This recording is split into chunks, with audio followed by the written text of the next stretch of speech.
on camera. Today is Friday, March the 10th, 2017, and we're here at the Lutheran Towers in Atlanta, Georgia. My name is Frank Luton, and I'm a volunteer at the Atlanta History Center, and with me is Sue Verhoff, Director of Oral History and Genealogy at the Atlanta History Center. We're here at the Lutheran Towers in downtown Atlanta to record the oral history of Mr. Joseph Searcy, who served in the U.S. Army during the Korean War. All right. Mr. Searcy's oral history is being recorded for the Atlanta History Center's Veterans History Project in partnership with the Library of Congress. Mr. Searcy, we're so glad you're here with us today, and we're honored to have you in our presence. Thank you for agreeing to do this and participating in this project. So why don't we begin? Just state your full name and your date of birth. My name is Joseph Searcy. Date of birth is 5/4/37. 5/4/37. May the 4th, May the 4th, 1937. Okay. So let's begin by just telling us where you were born, how you grew up, your growing up years, and we'll go from there. I was born in Meriwether County, Georgia. Durand, Georgia is the name of the little city. And I had a wonderful family. My mother and daddy was good to us, and it was 10 of us children, 5 girls and 5 boys. And went to school. I didn't go no further than 10th grade, but life was kind of hard down in there. And I left there and I went to Griffin, Georgia, stayed with my sister. Then I went on to to Atlanta, 1952. And Eisenhower was in the chair, and it was hard. I mean, you could hardly find a job. So I tried to find a job everywhere I could, and I couldn't even find nothing. I finally found one at the varsity, and I couldn't handle that. And I decided that I wanted to go in the service. I had been talking to my uncle. He was in the Army, and my uncle on my daddy's side was in the Navy. And they both had been in there about 12 years, and so I was talking to them. And he said, the armed forces is a good thing to make a career out of it. And I decided I wanted to try that. But when I got in there, I got my basic training over and everything, went on to Fort Lewis, Washington. And then they sent me to Korea. And when I got over there, I went over there for a year, or as a replacement. But when I got there, they found out that my IQ was too low. And so they sent me back to further my education. And they was gonna pay for it and everything, but I got out and I got over there, got back here in Georgia, and met a high school friend of mine, and she got on my mind and I forgot all about school. And that's about it, as far as I'm concerned. About my growing up, I mean, I grew up, I had a good child life. And that's about it for my growing up thing. So you were in Durand? Durand, Georgia. Mm-hmm. Yeah. And that's where I grew up at, Durand, Georgia. Did you grow up in the country, or? In the country. Used to go to, Mom and Dad used to take us to church on a mule and a wagon. Never will forget that. But, you know, that one thing she believed in, sending us she was going to take us to church. And we couldn't go to school too much because there's too many of us, we had to work in the field. So that's how I grew up. Yep. That's about it. Now, when I got over in Korea, I didn't go through no war or nothing like that because the war was over when I went over as a replacement. But boy, I seen so much devastation when I got there. I mean, buildings were destroyed and swampland was destroyed, and it was so much starvation over there. I seen little children with heads that big, you know, stomachs that big, and little bit of necks. I couldn't. Now that stayed on my mind for years. It's on my mind now.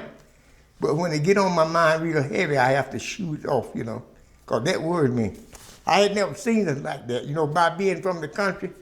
That worried me right there, seeing them people in that bed of shape. And that kind of destroyed me there a little bit. Where did you get your basic training? Fort Jackson, South Carolina. Talk about that. Well, it was good. I mean, but I had a drill sergeant. That man was so tough. You know, sometimes I think I hate him now.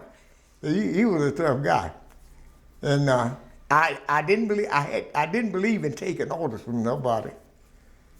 And he was tough on me. And so one night, I was on KP. He come in and talked to me.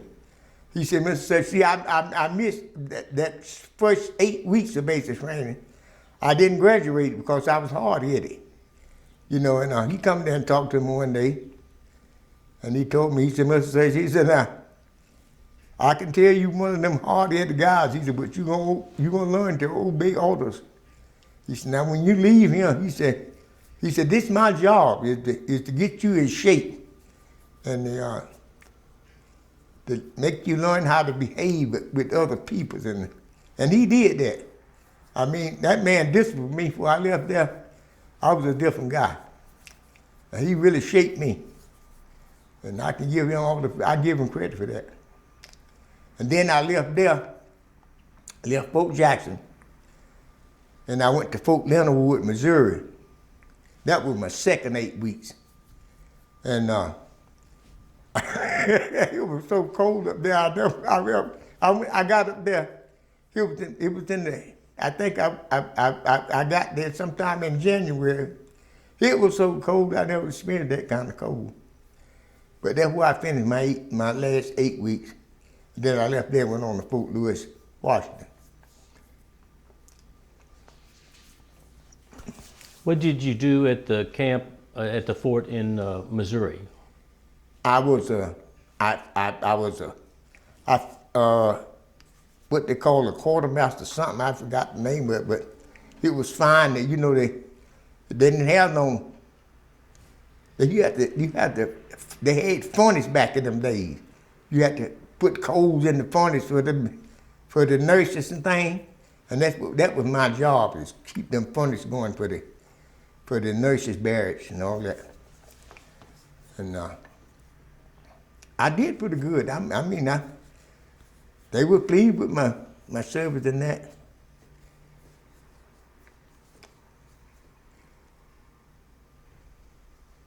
But I had a real low IQ, and they had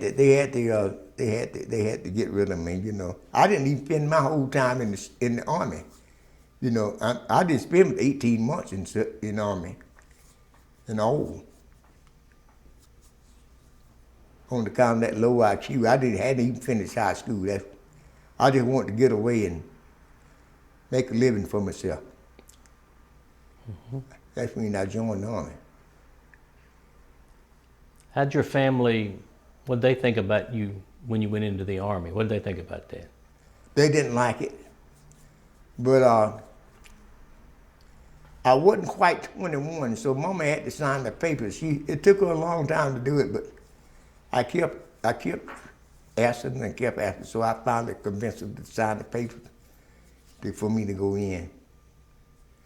But neither one of them liked the idea I was going in. Because they were thinking about it was still wartime, but war was over when I went in.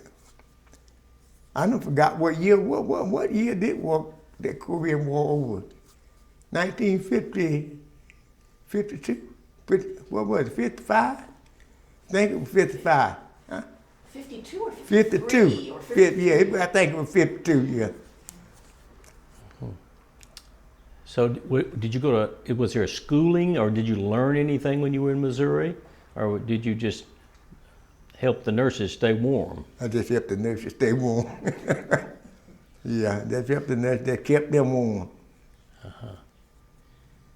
And then from there you went to, Fort Lewis, Washington. what'd you do there?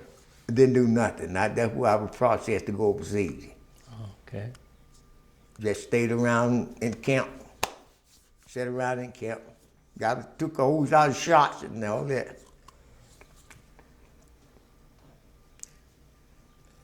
But that Korea War, it must. I'm glad I wasn't in it directly, because what I seen, boy, I'm telling you, that was a mess. That place was messed up. Buildings was just destructed. I mean, buildings was just bombed down to the ground. And forests with trees used to swamp land. That was just plain. I ain't never seen nothing like that. War is a mess. War is a terrible thing. And that's about it for what I'm concerned. Well, tell me about going over from Fort Lewis, Washington to Korea. How did you get there? Well, what was your port of entry into Korea, and what was your observations? That's something I don't like to talk about today, because the water was terrible, and I had never experienced on being that ship. That ship was sinking, man. That ship was, them waves covered that ship up there. And people, when you eating, stank, but it sliding, moving back and forth. It was terrible.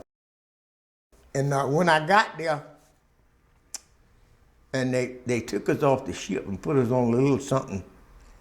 Well, it looked like a little boat. It couldn't go all the way up to land, but it'll go so far, and then it'll let the thing down, and then you run out in the water with your rifle up over your head and go on shore. Then we got on the train, and it went backwards about 20 miles up in the mountain. And them little kids were just standing beside the railroad track begging for old skins and cakes and things we had bought from over, all the way over, and they would eat that junk, you know. That was the point of it, all the way. But now, you know, Seoul wasn't that bad off. I mean, it was a few places messed up in Seoul, but Seoul, they kept Seoul safe. And I didn't understand that. Now, it was a big city, but it wasn't bombing going on like the rest of that city was. But now, where I was up there. I was up in the northern part of South Korea, guarding on the borderline of North Korea and South Korea. And you could stand on where I was guarding at night, at daytime too. You could stand and look down over in the mountain, over in North Korea. And sometimes we call them groups, but them South Korea, them North Korea kill them South Korea, you know, and put on their uniform. And we didn't know the difference, because they were the same people.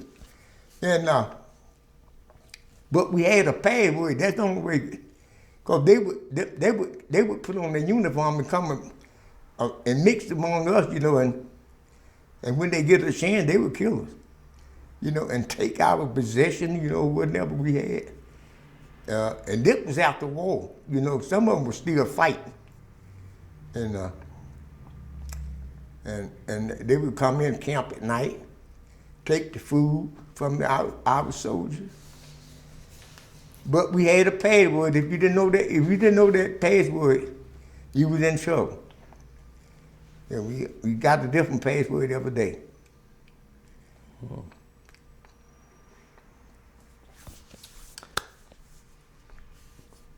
I noticed on your interview you said that you were a combat engineer. What did that mean? What did you do about that? That was I was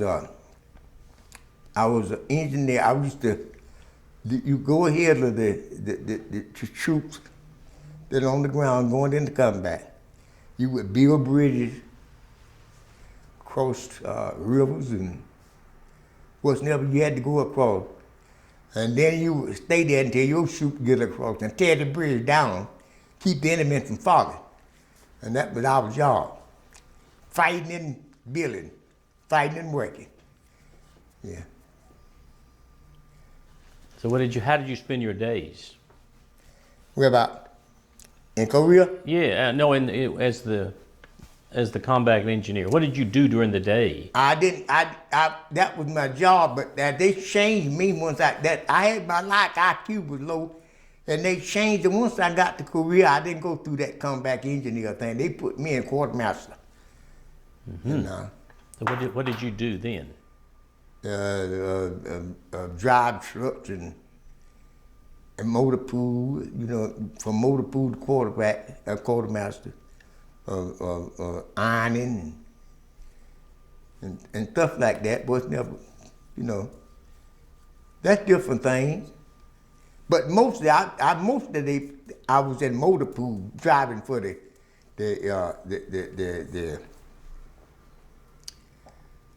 commander, company commander. I'd drive him wherever he wanted to go.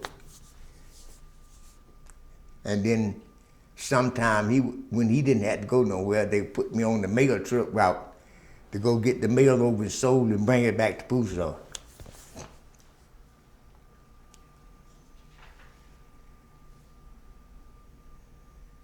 So that's about my trip right there. Okay.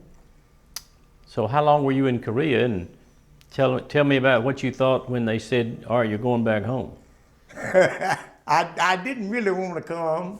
I had to make my mind up to stay on in there, but you can't argue with that only. So I stayed in Korea 6 months. Went over in, I think it was April, and come back in October. Stayed over there 6 months. But I wouldn't come back on the water. I told the man I wouldn't do that. And so he had to. They say I would have to be delayed for 2 weeks because the planes or something. I don't know what went wrong, but I stayed there in some part of Japan for 2 weeks waiting on that plane. And so the plane finally picked us up and brought us back to Fort Lewis. And then what happened? That's where I got discharged at. So what'd you do then? Come on back to Georgia, went to work. Where'd you go to work? And I went to work at Charles S. Martin. Used to be a place on Meriwether Street. It was a big furniture, wasn't a furniture company, it was a furniture place, but they make it and all that. Furniture distribution, that's what it was. I went to work there driving a truck. Then I left there and got married to the girl. I come back to get my IQ, and I got married there. And I went to work with a tile setter. I was a tile setter helper. Then I watched him how he set that tile, and about 2 months' time, I would become a tile setter myself. And then I left there and I went on into plastering, and that's where I plastering. That's the job I had up until I retired in 1999. Mm-hmm. Tell me about your family. Beautiful family. My sister's thing, my wife was a beautiful person. We didn't have no kids, but we adopted one.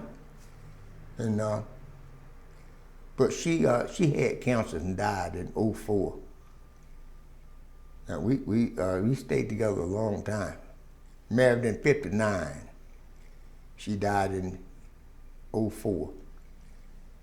We had a beautiful life. And to tell you the truth, the Hummer was good to me, because I messed around and bought 6 houses through that GI thing. Yeah. I had a beautiful life with my family. I still wished I could have spent all my days in the service, though. I loved it. I loved the Army. But I couldn't. I messed up and wouldn't fuck with my IQ, so that got that. Did I have a little bit? Yeah. So that's about it. Sue, do you have any questions you want to ask? Did you make any friendships when you were in the Army? Yeah, ma'am. Tell us about that. I got a friend now that I made when I was in the Army. His name is Squafford. Lived in Cleveland, Tennessee. Now, me and him was good friends. I made friends with some captains and some sergeants. I made friends with just about everybody. After I got my attitude together, cause my drill sergeant made sure that man drilled that in me. He said, "You're gonna be a real man when you leave here." And I was. That man used to run me so hard at night. Woo-wee. And he could run backwards as fast as I could run forward. He was a real fit guy. The guy was tough. Yeah, I made a lot of friends when I was in there.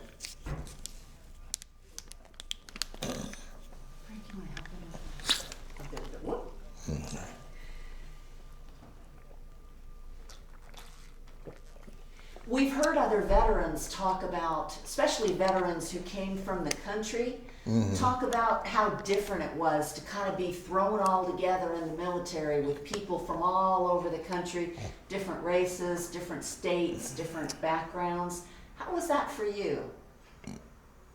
It was kind of difficult for us, but Mama kind of drilled that in us when I was a child. I remember she used to, she used to get me and spank me sometimes. I was a hateful guy coming up, hateful child. And she said, "I'm not spanking you because about getting along with your sisters and brothers." She said, "You're going to always love them." And she said, "But someday you got to leave your sisters and brothers. I want you to be able to get along with other people." And she drilled that in us then. And so I got along with people pretty good after that. I just was terrible at taking orders. But I got along with that pretty good. A lot of people think I'm kidding when I say Mama she raised us up to love people. It wasn't no black and white, because I come up with white kids. That two white kids, Patty and Bob, they used to eat at our house. I used to eat at their house, and we come up like that, and I love them. And it wasn't no black and white in our game coming up. Although it was tough, it was people around us that hated black people. I know that, but not, Mama didn't raise us like that. And so I could get along. I got along with everybody. Sounds like growing up in the country was good for you. It was good for me. I believe it was better for me if I'd come up in the city. Country life was good for me. You mentioned at one time that you went to work at the varsity. Right. But I couldn't handle it. Tell me about that. Because, see, now that's another thing. See, I couldn't read and write that good. I don't know how I got in the Army. You see, them people come up there and sit out there in them cars. You had to write down everything they wanted to eat, and had to add it up before you go in there. And see, and I couldn't handle it. And then coming back, when you get the food, you couldn't carry it like this. You had to carry it up like this, and see, and I couldn't handle that. See, you had to be trained, and I never could do it. I was effing out every time, racing out every time. Oh. How long did that last? For about 3 days. 3 days. That man fired me. Yeah. So you were what they called a car hop? Is that what they Car hop. Car hop. Yeah. That's what it is. They got it down there now. I know. Yeah. Yes. But I always have been an outdoors guy anyway. All my jobs been outdoors. I never could stand inside. I don't think I could stand no 8 hours inside working. I loved it, my job I retired on. Plastering. See, I worked on every high rise you see in town. Every one of them. Except the Bank of America building right there. I didn't work on that one.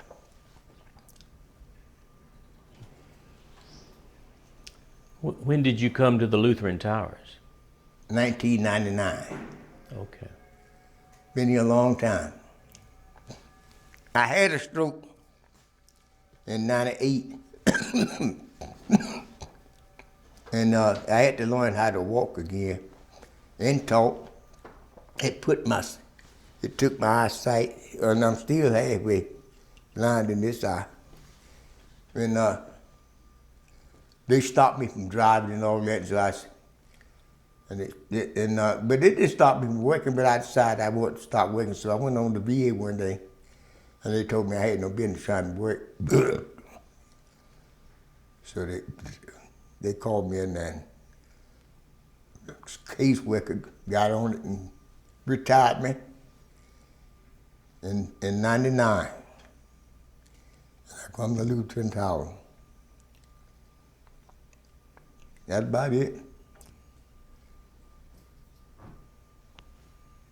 Anything? I'm good. Okay. Yeah.